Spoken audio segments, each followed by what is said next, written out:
Nakaraan, nakita ninyo ang biyahe namin papunta sa aming probinsya. Magagandang tanawin at magandang dagat. Sa part 2 ng video, tuloy-tuloy pa rin tayo sa explore natin sa aming bayan.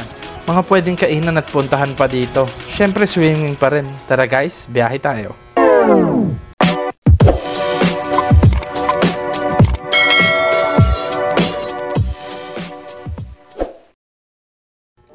Good morning guys. So ito, pangatlong araw na namin at paggising namin sa umaga, syempre, breakfast muna tayo. Pupunta nga pala kami dito sa Cal Maximus. Pinupuntahan yun dito sa lugar namin sa bayan ng Balungay. Malapit lang siya. Eto, umorder kami dito ng mga pagkain tapos tumambay rin kami kasi maraming tambayan dito tsaka tagusan din naman to sa may dagat. So ito, tingnan natin.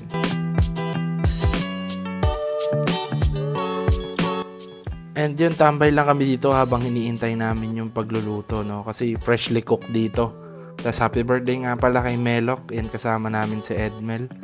Yan, pagtambay namin dito, pwede ka rin dito mag-video, okay? Habang iniintay. At ito, madali lang sila makita kasi ito, katabi lang sila ng kalsada.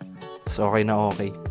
Na-serve na sa amin yung pagkain ito. Sobrang sarap. Grabe presentation. Sobrang salamat po sa pagluto ng masarap na pagkain na to. Ayan, no? Malaki din yung portion nila. Thank you po.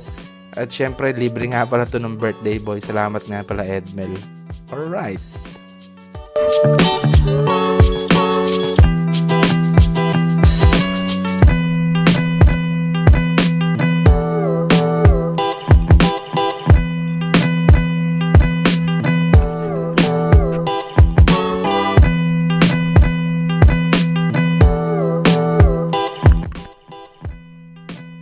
So, busog kami. Maraming salamat po. Dumiretso na agad kami dun sa may Pantalan. Dito lang sa may Barangay Balungay lang din. Siyempre, wala nang ibang gagawin kundi swimming, di ba? Alright, let's go!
Yun, after namin maligo ng halos 3 oras or something, at pumunta kami dito kasi mayroon daw ditong dam. Ang lugar na to is tinatawag na Calibon. So minotor lang namin to, sa tabi lang to ng daan. So, pagbaba namin dito, konting lakad lang. Ito na yung pinaka yung pinaka tubig. So kasama ang palad, ito. Kasi summer nga ngayon, 'di ba? So tuyo yung tubig, hindi siya umaagos. Pero okay na rin, nagtampisaw lang kami dito, tas nagpa-chill-chill lang. Ayan o. Ganda rin yung vibes dito, okay na okay. Siyempre after namin dun, eto, kumain na rin kami kasi medyo gutom na yan. Lagpas na ng tanghalian yan dahil nag-enjoy nga kami. Ito po yung mga ulam namin, mga natural na nasa probinsya, pritong isda, sinigang. Siyempre, susulitin namin yung araw na to. So last day na namin, ito na yung time na pumunta kami ng cruise dito. Alright, let's go!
After na napakahabang araw na yun, no? So nakakapagod pero sobrang sulit.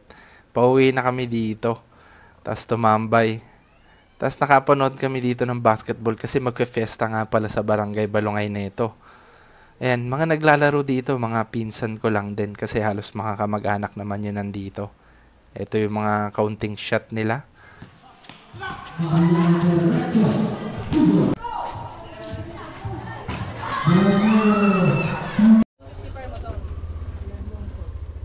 Mani. Wow. Bye-bye, Nay. Bye-bye. Anak, ingat ka. Sige po.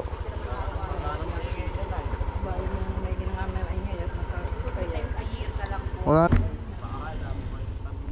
Balik natin dito, ano na, Malagul. Maragol. Nay!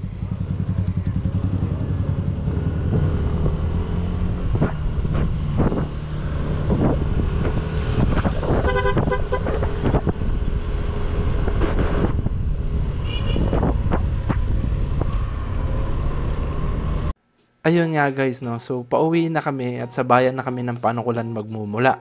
Kasi nga ito, tignan nyo naman yung panahon, medyo sumama. So yung daan magiging parang medyo ganyan, maputik.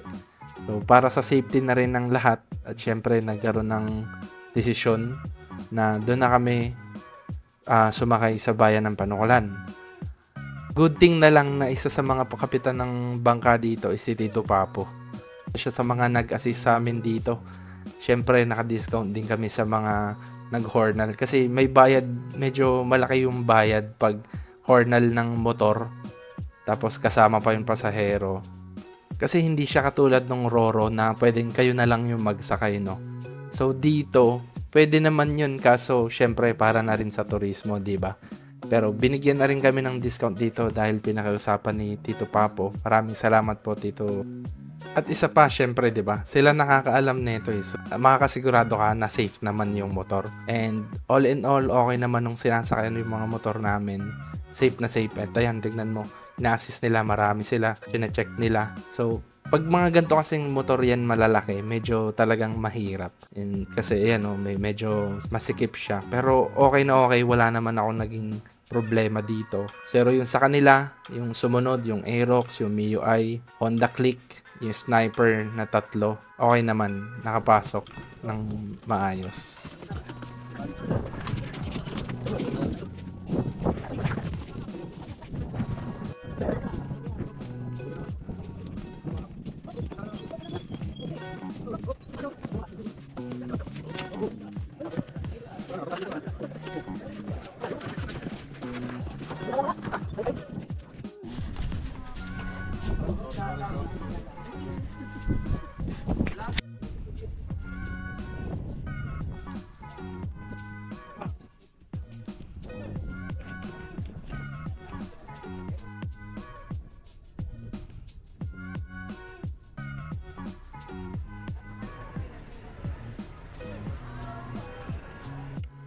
Ito nga pala si Tito Papo.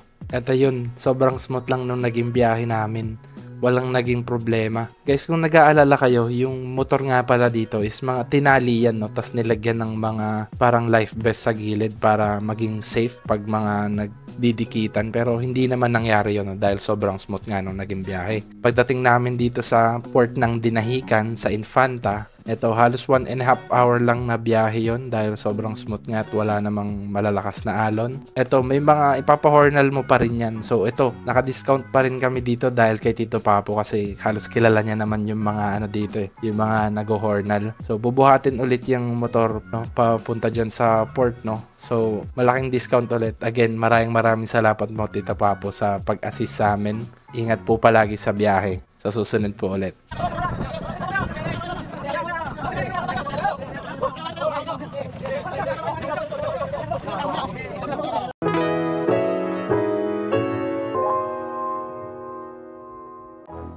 And yun nga guys, no? So maraming salamat po sa lahat ng mga tumulong, sa mga nakasama namin. Unang-una syempre kay Lord, kay Tito Tamer, sa nanay ko, Nanay Ellen, si Nanay Yanet, ang lola ko, sa mga pinsan ko, sa tita ko, sa tito ko, at syempre kay Kuya Joseph na laging nagbibigay ng pagkain sa amin, no? Syempre sa mga kasama natin, si Danny, si Melok, si Nicknock, si Kuya, si Kim, at saka si Christian. Sa lahat ng mga nakasama namin, naging blessing po kayo sa amin sa biyahe na to. Napaka-perfect po nung naging summer namin. Maraming salamat din po sa mga nanonood sa atin palagi. Sa mga nakasuporta, ayan, napaka-solid nyo. Kahit hindi naman ganun kaganda yung mga video na ginagawa natin, pero tuloy pa rin kayong nagko-comment, nagla-like, and syempre sinashare yung mga gantong video natin. No? Maraming salamat po sa inyo. And hanggang sa muli po, this is Earn Motovlog. Alright, ride safe always mga kulisap. Bye-bye!